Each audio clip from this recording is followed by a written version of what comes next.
Hi friends, ఈరోజైతే నేను చేపల పులుసు అయితే చేస్తున్నాను. చూసేయండి. ఫస్ట్ అయితే నేను బాండీ పెట్టుకుని దాంట్లో అయితే తగినంత ఆయిల్ అయితే వేస్తున్నాను. అది కొంచెం కాగాక ముందుగానే నేను మిక్సీ పట్టిన మిశ్రమాన్ని అయితే అందులో వేస్తున్నాను.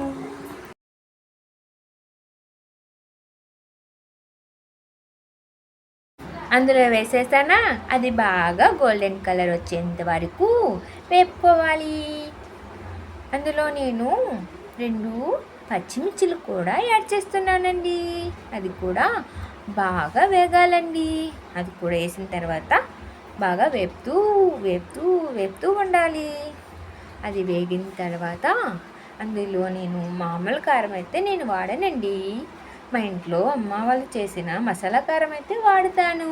అదైతే వేసేస్తున్నాను. మంచిగా అది కూడా పచ్చివాసన పోయేంత వరకు వేపుతూ ఉండాలి.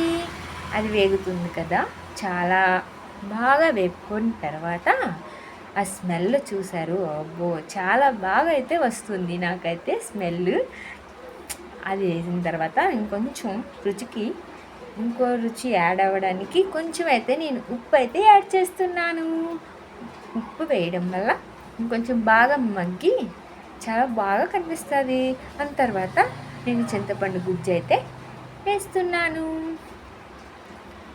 అది కూడా వేసుకుని కొంచెం 10 నిమిషాల పాటు అది మరుగుతూ ఉండాలి. 10 నిమిషాలు బాయిల్ అవుతూ ఉండాలండి. 10 నిమిషాలు ఆ తర్వాత నేను దానిపైన కొంచెం అయితే మూత అయితే పెట్టేసుకుంటున్నా.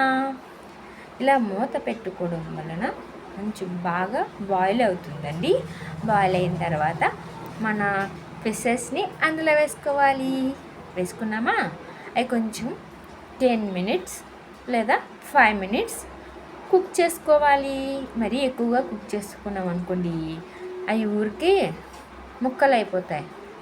Finally ready.